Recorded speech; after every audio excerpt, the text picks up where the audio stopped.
खालिस्तानियों का काल बन चुका है Lawrence Bishnoi gang. Lawrence Bishnoi gang ने दावा किया है कि वो एक एक कर खालिस्तानियों के जो समर्थक हैं उन्हें चुन चुनकर मार डालेगा। लेकिन जब हमने इसकी जांच की और इसकी पड़ताल की तो हमें पता लगा कि कहानी कुछ और ही है। जो शख्स अभी हाल ही में जिसकी हत्या हुई है वो एक गैंग से जुड़ा हुआ था, और ये जो लॉरेंस गैंग है उसने सिर्फ इसलिए उसे मारा क्योंकि वो राइवलरी गैंग का था, ना कि खालिस्तानी समर्थक। कहने का मतलब ये कि लॉरेंस बिश्नोई गैंग दिखाना चाहता है पूरी दुनिया को और खास तौर पे भारत के लोगों को कि खालिस्तानियों का मर्डर कर रहा है, लेकिन कहानी सिर्फ खालिस्तानी के तौर पर नहीं है।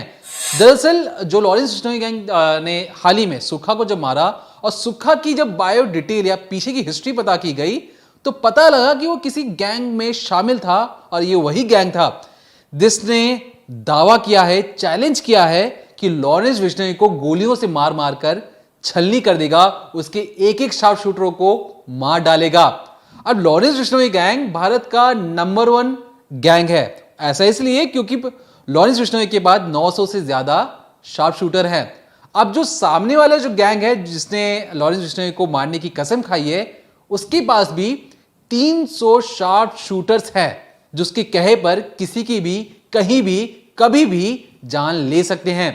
अब जो 300 शार्प शूटरों का जो गैंग है उसकी जो लीडर है, वो जो लीडर था वो भी एक शार्प शूटर है था कहे, क्योंकि वो पत्थर से भी निशाना अच्छा लगाता था, गुलेल से भी अच्छा निशाना लगाता था। अब बंदूक का कोई जवाब ही नहीं, कॉन्ट्रैक्ट किलर बना। लेकिन जब हमने इसकी और तह तक पड़ताल की तो पता लगा कि ये जो गैंग है, ये गैंग पैसे कैसे कमाता है। आज डिकोडिंग क्राइम में हम आपको ये भी बताएंगे कि जो नए नए गैंग बनते हैं इनके पास इतने पैसे कहां से आते हैं, कौन इन्हें फंड करता है। चौंकाने वाली बात हम आपको इस वीडियो में आखिरी में बताएंगे, लेकिन उससे पहले थोड़ा सा आपको बता दें कि ये जो गैंग है, सब्जी बेचने वाले होते हैं जो रोड किनारे खड़े रहते हैं, उनसे ये पैसा वसूला करते। जो लहसुन बेचने वाले होते उनसे 5,000 रुपये वसूला करते।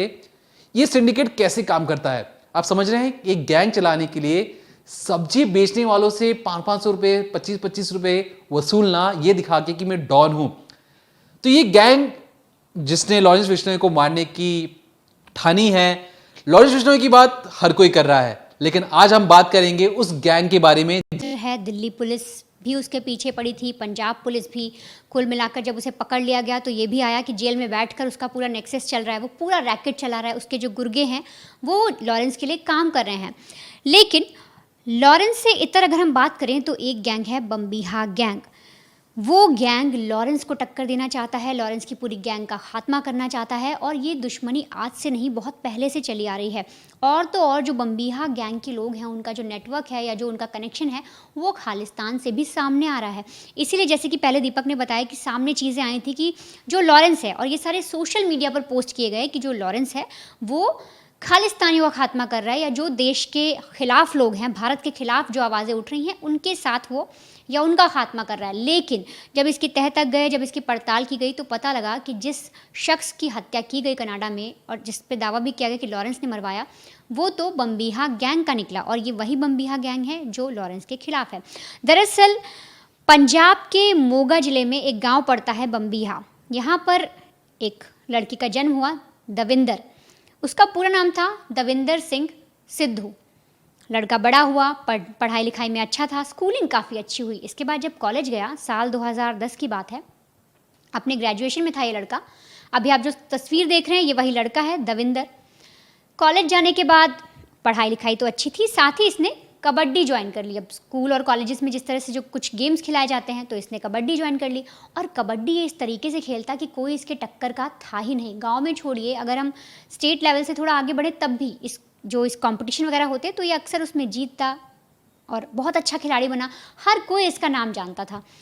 लेकिन किस्मत को कुछ और मंजूर था, खिलाड़ी बनना चाहता था, अच्छा पढ़ाई लिखाई भी बहुत अच्छी चल रही थी। लेकिन एक वक्त ऐसा आया, किस्मत ने ऐसी पलटी मारी कि एक बार गांव में हो गई झड़प। अब गांव में दो गुटों के बीच में इस कदर झड़प हुई कि जो दविंदर है वो भी उस झड़प में शामिल था, और उसी दौरान जब बदमाश या जो भी गांव के लोग थे, जब उन लोगों में मारपीट हो रही थी, झड़प हो रही थी, तब एक आदमी की मौत हो जाती है। और इसी सिलसिले में जब पुलिस इन्वेस्टिगेट करती है तो अरेस्ट कर लिया जाता है।